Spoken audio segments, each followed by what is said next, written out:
Louis-Sylvestre dans un chalet de Gruissan. En face de moi, je peux voir la mer aujourd'hui. Pourquoi Gruissan, Jean-Louis? Bien, ce n'est pas un hasard si Gruissan fait partie de mon vécu, car à la suite de mes expériences professionnelles, humanitaires et personnelles, j'ai un lien avec le sable. J'adore cette plage, d'abord une si jolie petite plage. Ensuite, j'ai traversé le Sahara en courant.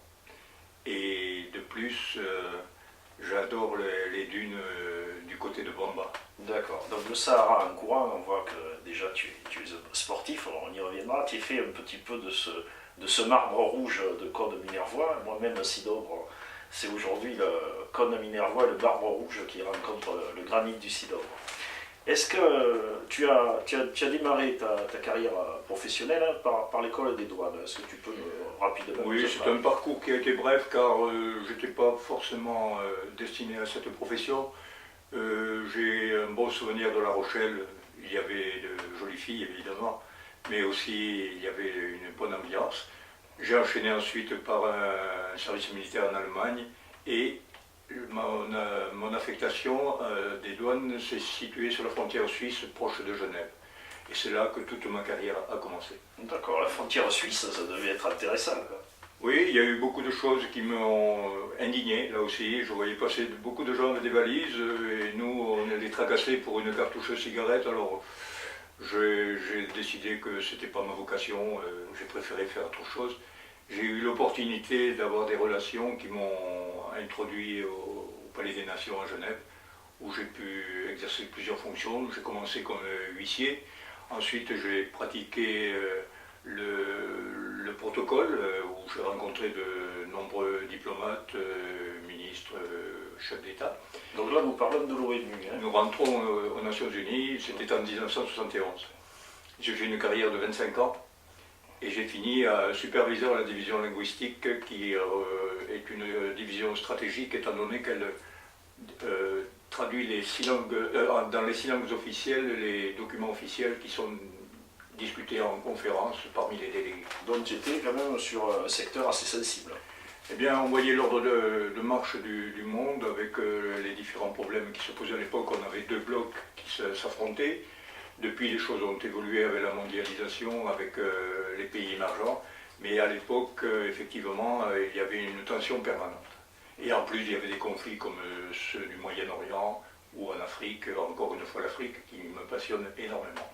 Alors, au-delà de la grande politique, vous mettez en place quelques fonctionnaires, un mécanisme un petit peu d'aide au tiers-monde, est-ce que tu peux nous en parler? C'est une chance unique aussi d'avoir su, nous, fonctionnaires, créer un organisme indépendant qui s'appelle le Fonds 1% pour le développement. En résumé, c'est l'ancêtre de la taxe Tobin. Sur la contribution volontaire, les fonctionnaires donnaient 1% de leur salaire qui servait à gérer des projets un peu partout dans le monde selon les attributions faites par le comité de gestion. Bon, on ne va pas parler tout de suite de cette action humanitaire. Est-ce que tu peux nous parler un petit peu de jeunes que tu as rencontrés là, un petit peu dans cette période? J'ai de très beaux souvenirs. Ça a commencé par des grandes conférences avec Aurelio Pecciai, qui était un spécialiste du MIT aux États-Unis, qui nous a fait peur dans les années 70, disant que les réserves pétrolières allaient s'épuiser. On s'aperçoit qu'avec le temps, ces réserves existent toujours. En fait, on essayait de manipuler l'opinion pour créer une tension supplémentaire au Moyen-Orient et faire monter les prix des barils de pétrole. Déjà, c'était une amorce pour savoir comment fonctionnait le monde. En fait, les fonctionnaires étaient toujours attentifs, mais ils avaient un devoir de réserve. Il y a eu d'autres personnalités comme Edgar Pisani, qui s'intéressait énormément au développement rural en Afrique. Il y a eu Haroun Taziev qui est venu faire des conférences sur les dangers des volcans en activité. Il y a eu aussi Claude Julien, le grand directeur du monde diplomatique, qui a été longtemps en prise directe avec l'Afrique, puisque un membre de sa famille était lié avec Mano Dayak. D'accord. Tu peux nous en parler un peu, Dayak, donc, pour le resituer un peu. Mano Dayak était un charmant garçon qui représentait l'intelligentsia touareg. C'était à peu près le seul qui ait pu faire des études universitaires à Paris et à New York. Et quand le conflit a démarré, bien après les massacres de 1960, il y a eu une résurgence de la rébellion touareg dans les années 90. Il a été le phare un peu de cette négociation avec Edgar Pisani, encore une fois. Ils ont réussi à apaiser le climat et à éviter un bain de sang. Mano Dayak est venu à Genève pour la Commission des droits de l'homme. Je l'ai reçu, il a été charmant, il m'a présenté son dernier livre, Tragédie, pour les Touaregs. Je crois que tu as mangé au restaurant avec lui, il me semble. Ah, une anecdote, les Touaregs ne sachant pas consommer le poisson, Mano s'est trouvé confronté à un problème lors de la présentation du menu. Il a hésité très longtemps, je lui ai posé la question et il m'a répondu, mais chez nous, en Tifanag, le mot poisson n'a aucun sens. Et évidemment, dans le désert, il n'y a pas de poisson. Et il s'est rabattu sur le menu officiel. Nous parler un petit peu de ton engagement à la fois sportif et humanitaire. Auparavant, j'ai quand même... Peut-être pourquoi cet engagement humanitaire, les rencontres que tu as pu faire peut-être dans ta vie? Le déclic, c'est d'abord une petite partie historique de ma famille où un ancêtre a été du temps de l'aéropostale le mécanicien de Mermoz. Et malheureusement pour lui, il a eu un atterrissage forcé au Cap Juby, qui était le Sahara espagnol de l'époque. Et il a demandé de l'aide à un autre avion qu'il a secouru, mais au moment de redémarrer, ils ont été attaqués par les Régibats de ce coin, assez hostile à l'influence occidentale. Il a été blessé et malheureusement la gangrène l'a emporté. Tu nous as parlé de Mermoz, j'imagine que dans l'imaginaire enfantin, c'était quelque chose d'important, cette liaison avec l'aéropostale. Oui, d'ailleurs, il y a une commémoration chaque année à Rio Minervois, il y a encore des descendants qui n'ont pas oublié. Il y a aussi un autre sujet qui m'a tracassé à l'adolescence, c'est le fait qu'un de mes compagnons d'enfance a été atteint de la poliomyélite à l'âge de 14 ans. Oui. Il a pu sauver les jambes, mais il est toujours paralysé depuis 52 ans au niveau des bras, donc il faut une assistance permanente. Il a aussi donné le meilleur de lui-même parce qu'il a un moral d'acier, il ne se plaint jamais, il pense à refaire une vie intérieure tous les jours. Il est jovial, alors que d'autres se morfondent pour des petits détails ou se plaignent d'injustice. Lui, on ne l'entend jamais. C'est un garçon charmant que je vois chaque année et on discute longuement. Il y a aussi le fait qu'à l'âge de 14 ans, j'ai eu un parcours digne d'Alain Fournier, puisque j'avais une rébellion à formuler peut-être dans le milieu familial. J'ai fait une fugue, je suis parti en mobilette à travers la France et j'ai dû mettre certainement en émoi beaucoup de gens, puisque on m'a retrouvé seulement quelques jours après du côté d'Arras, alors que j'avais traversé la France en mobilette. Déjà une propension au nomadisme. Oui, je suis un personnage qui n'a pas de domicile fixe. Je suis aujourd'hui à Grissan, mais demain je peux être à Narbonne ou à Genève. J'ai de la famille là-bas. J'ai aussi des amis un peu partout en France et même à l'étranger. Donc je bourlingue pas mal. J'ai eu cette chance aussi de voyager énormément. Et sans être un SDF, tu as des habitats, comment dire, des choix un petit peu d'asile, disons. Tu as une cabane, je crois, qui te sert de bureau d'Anton. Oh, ça c'est une petite anecdote. J'ai un jardin intérieur dans une maison relativement confortable. Et au fond de ce jardin, il y a une cabane, comme chante si bien Cabrel. Et dans cette cabane, je me suis imaginé un bureau et il fonctionne très bien, où je reçois mes amis quand je discute avec eux. C'est un petit peu comme ce domicile ici à Gruissant, là c'est quand même un chalet aussi, c'est particulier, ça donne sur le sable, la mer, Ici c'est un peu l'ouverture vers le monde extérieur.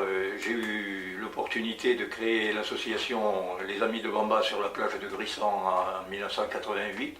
Sous une tente Touareg, on a invité les gens de passage, y compris monsieur le maire, pour prendre le thé. Et ensuite, nous avons déposé les statuts, ce qui fait que le lien avec l'Afrique et Gruissant est évident. Nous avons su utiliser toutes les possibilités du site de Gruissant pour donner une valeur exceptionnelle au concept que j'ai voulu mettre en place, associer le sport et l'humanitaire. Je vois cette plage-là, parce que je regarde un peu par la fenêtre, évidemment. Et cette plage, il y a du sable, il y a de l'eau. Et cette mer, c'est la mer Méditerranée, finalement. De l'autre côté, il y a l'Afrique. Et des fois, d'ailleurs, le vent nous apporte du sable d'Afrique. Effectivement, ce continent, si loin et si proche, me donne l'envie souvent de partir. Donc, j'ai surtout traversé cet immense continent en participant à la course Paris-Gao-Dakar, course de 6600 km que nous avons parcouru en 26 jours avec une équipe suisse. Donc les principaux acteurs étaient des amis, mais aussi des gens très, très sportifs et qui ont galéré pendant très longtemps dans les dunes et dans les règles algériens ou maliens. Il faut quand même être un sacré sportif pour faire autant de courses à pied dans des conditions difficiles. Quand as-tu commencé à faire du sport? J'ai été éduqué à la grande école de l'AS Carcassonne sous la férule d'un grand entraîneur qui s'appelle Charles-Henri Combe, lequel avait un surnom, on l'appelait le Caruso de la Gueulante, car il était extrêmement fort en parole et sa voix portait très loin. Il a été pour nous un repère, un phare, car il a servi à la cause des sportifs carcassonnais. Il a été aussi très apprécié dans toute la Ligue du Languedoc. J'ai fait mes premières armes à Carcassonne. D'accord. Ensuite, cet engagement humanitaire, là, quels sont les fléaux, disons, sur lesquels tu te positionnes avec tes amis, sur quel projet tu te... Bien, suite à ce que j'ai déjà déclaré, à savoir le fonds 1% qui fonctionnait à Genève, mon désir de participer de nouveau au sport, m'ont entraîné à cette course folle dont je parle, Paris-Gao-Dakar.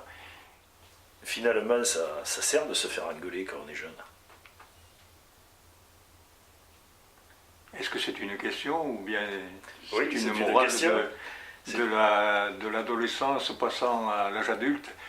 Non, en fait, j'avais quand même ce désir profond de servir les autres et c'est pour ça que si j'ai un message à transmettre, ce serait que les gens s'indignent, bien sûr, mais en regardant au fond des yeux les misères qui nous entourent, quoi.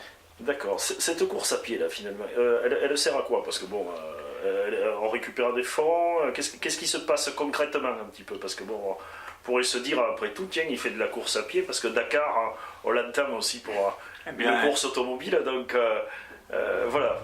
On peut faire l'enchaînement, effectivement, mais j'ai surtout voulu manifester mon désir d'être un athlète, comme beaucoup de gens qui cherchent à se surpasser, mais à donner un sens à ma vie, à savoir que bon, le côté narcissique ou le côté sportif était important, mais les activités humanitaires me paraissaient encore plus essentielles, à savoir que l'Afrique souffre de divers maux, divers fléaux, à commencer par les maladies, la disette, la misère permanente. Donc il fallait faire en sorte de donner un peu d'espoir, un peu naissance. Et il n'y avait qu'un seul lien, c'est pratiquer la course à pied pour réunir des fonds. Et c'est ainsi qu'est née la Bamba à Gruissan. D'accord. Et alors ces fonds sont utilisés comment? Parce que tu sais bien que dans l'humanitaire, des fois, on est un petit peu inquiet sur l'utilisation des fonds qui servent souvent pour une bonne part à la publicité et finalement, il ne reste pas grand-chose pour les gens qui en ont besoin. Effectivement, la Bamba a été une source de financement important puisqu'il fallait associer les fonctionnaires du ministère de l'économie et des finances qui ont été les parrains de nombreuses actions. Je pense notamment à la construction d'une éolienne, des canaux d'irrigation, le réaménagement du dispensaire ou encore la coopérative artisanale et le microcrédit que nous avons mis en place grâce au partenariat des associations de femmes à Bamba. Donc c'est un projet qui répond à un petit proverbe africain là, par rapport à la pêche. Oui, bien sûr, il faut leur donner le désir de pêcher, mais aussi le désir de se prendre en charge. Voilà, ouais. Parce que, plutôt que de pêcher le poisson. Quoi. Exactement. Les femmes de ce côté-là n'ont aucune restriction de ma part, puisqu'elles ont le caractère pugnace, elles savent gérer, elles sont volontaires, elles sont en permanence en action, donc on peut dire qu'elles sont des éléments sur qui on peut se reposer. Finalement, les femmes sont l'avenir du monde, mais elles sont aussi l'avenir de l'Afrique. Bien, en Afrique, c'est essentiel. On appelle les Mama Dems d'une marque célèbre parce qu'elles ont réussi dans la vie, dans le commerce. Elles s'achètent automatiquement, quand elles ont un peu d'argent, une très belle voiture. Mais c'est pas tellement le bel exemple. Je pense plutôt que le but de l'association Les Amis de Bamba, c'est aider au développement rural des populations dans le souci d'éviter l'exode rural, où on sait très bien que ces gens-là sont exploités quand ils partent sur des bateaux au large et qui risquent leur vie, au péril de leur vie, donc de vouloir gagner à tout prix l'Europe pour changer leur mode de vie. Les Amis de la Bamba, finalement, et donc là on va venir un petit peu à ta position d'opposant au Paris-Dakar, c'est l'antithèse du Paris-Dakar. Justement, oui, j'ai cet avantage de savoir que quand je discute et que je m'indigne contre le Paris-Dakar, j'ai des atouts dans ma main, puisque bon, d'abord j'ai connu les dossiers de l'Afrique, ensuite j'ai traversé l'Afrique, j'ai pratiqué l'humanitaire, et quand ces messieurs se targuent de bonne conscience pour faire valoir que le rallye sert à dynamiser l'économie africaine, je souris un peu parce que une fois le passage du Paris-Dakar automobile à travers les dunes, les déserts et les villes, il ne reste pas grand-chose. On sait pertinemment que c'est une opération commerciale et médiatique. Ces gens se conduisent un petit peu comme nos anciens nobles qu'on a chassés par la Révolution française, qui n'hésitaient pas à piller pour aller chasser sur les terres des paysans, à estropiller, hein, puisque je pense que chaque année il y a des morts au Paris-Dakar. Oui, il y a eu beaucoup d'accidents et beaucoup, malheureusement, on a été péri, au péril de leur vie. Mais ce qui m'a indigné le plus, c'est certainement lorsque c'était des jeunes Africains qui se faisaient renverser et quelquefois les chauffards ne s'arrêtaient même pas. J'ai des exemples précis, notamment à Kita au Mali. Là-dessus, bon, mon combat ici à Narbonne a été médiatisé. J'ai pu sensibiliser énormément la presse locale. Ensuite, les procès que j'ai intentés m'ont fait connaître des médias nationaux.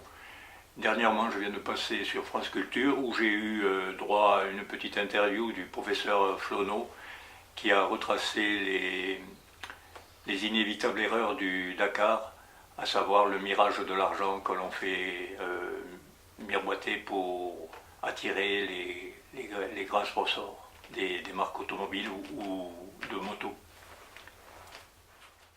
Il y a des réalisations concrètes avec des amis de la Bamba, mais que vaut l'humanitaire quand on voit les situations politiques très compliquées en Afrique, de guerre civile, de guerre, etc.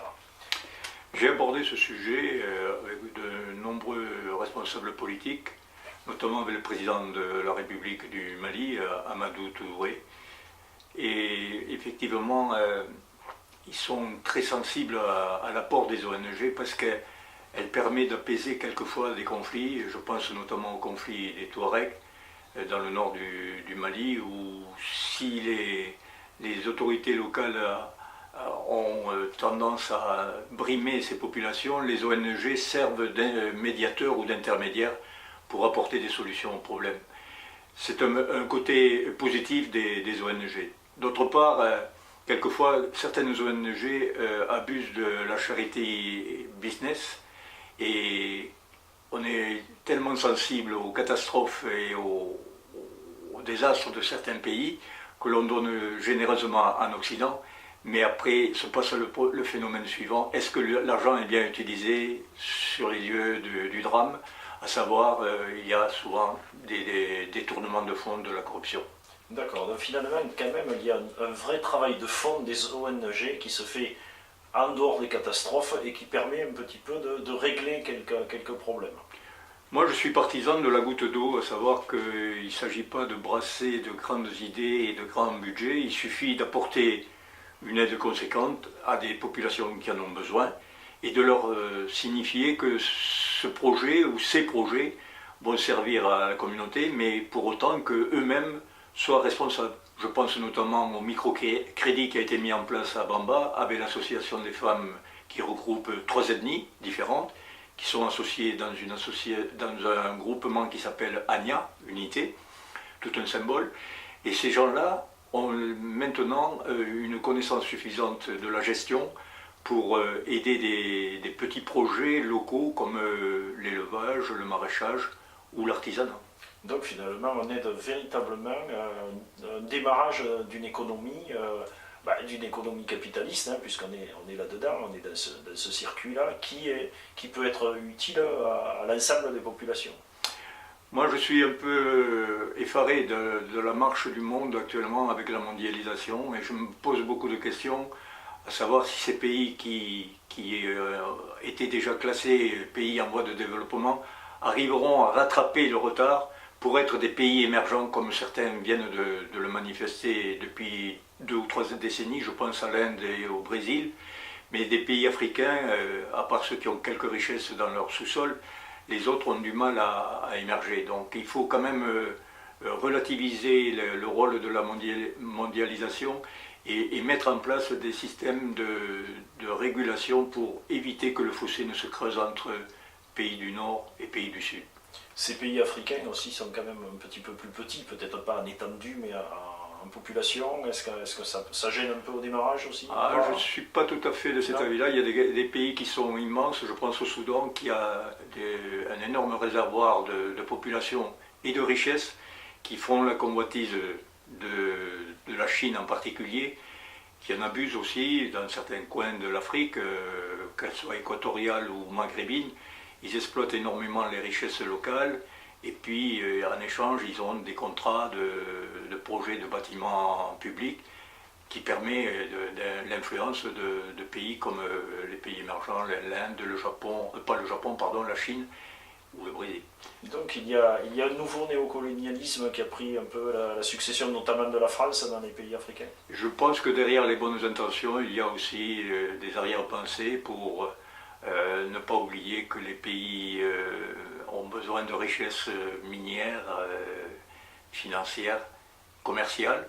Il faut que la machine ou l'usine du monde fonctionne, donc on est prêt à tout, y compris à subventionner des rébellions dans certains coins comme au Soudan par exemple.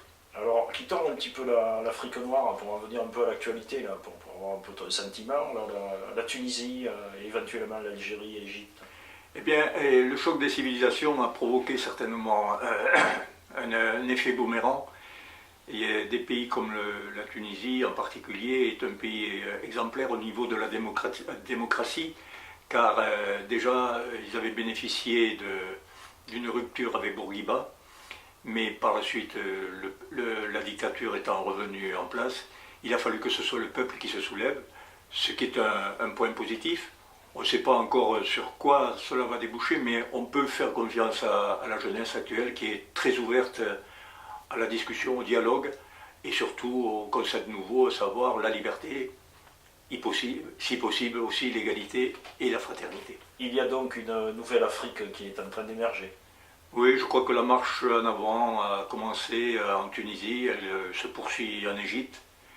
Elle risque de se produire aussi en Algérie et au Maroc, car ces pays-là, malheureusement, sont étouffés. Et dès qu'il y a une rébellion, elle est matée. Je pense en 88, quand je suis passé à Alger, il y avait eu la montée en puissance du fils qui commençait à s'installer.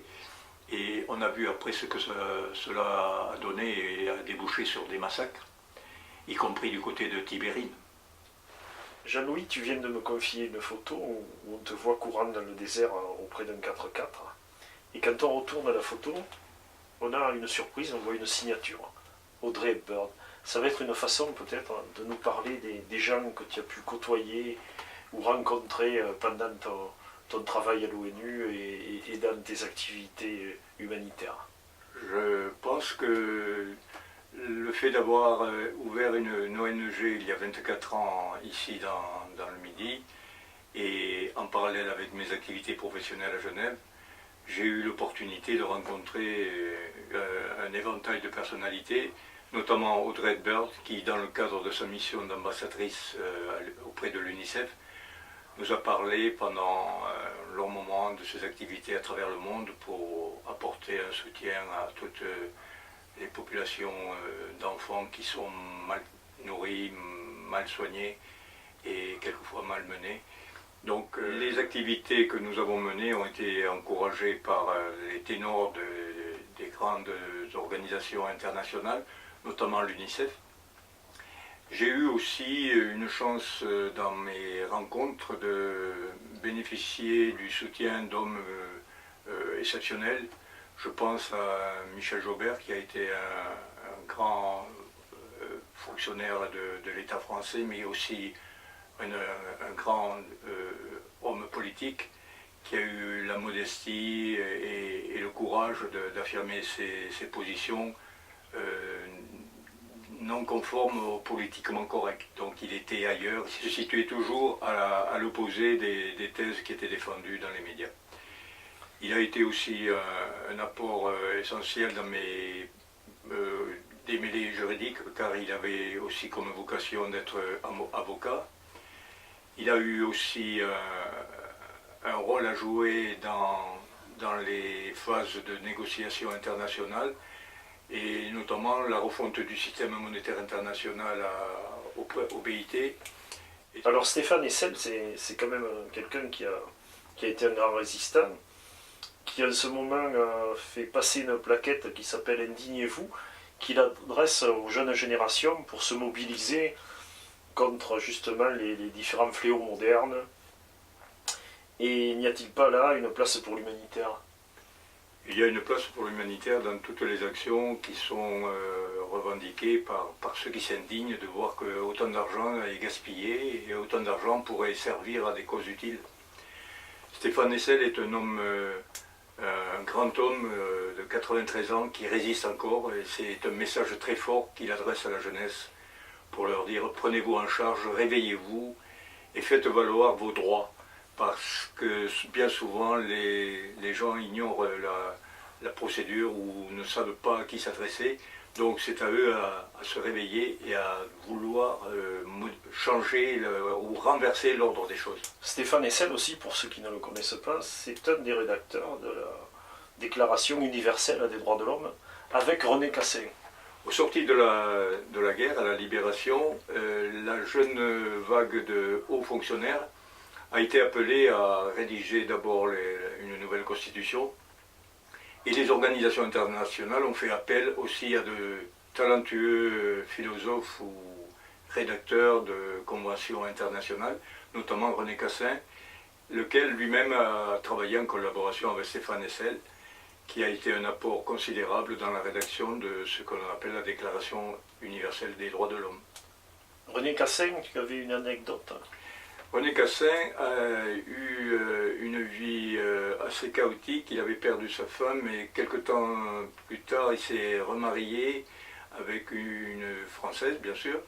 Il a été en poste à différentes organisations internationales, il a reçu le prix Nobel. Mais parmi sa proche famille, il y a une personne qui vit encore à Gruissant et qui était sa belle-fille. Donc j'ai eu l'occasion de discuter avec elle et d'apprécier la rédaction de ses nombreux ouvrages. Dans l'humanitaire, il y a un petit peu la mode de ce qu'on appelle la charité spectacle, où contrairement à Audrey Hepburn, qui avait été elle-même victime de sous-alimentation après la guerre, on ne voit pas toujours le positionnement des artistes. Pourquoi ils se positionnent? Est-ce que tu peux... Il y a un livre qu'a écrit Bernard Kouchner qui s'appelle Charité Business et qui est tout un programme, à savoir que trop d'artistes ou de personnes people ont essayé d'utiliser à des fins de communication.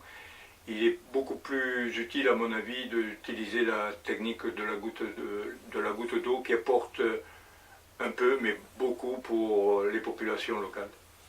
Dans tes copines, tu avais Sœur Emmanuelle.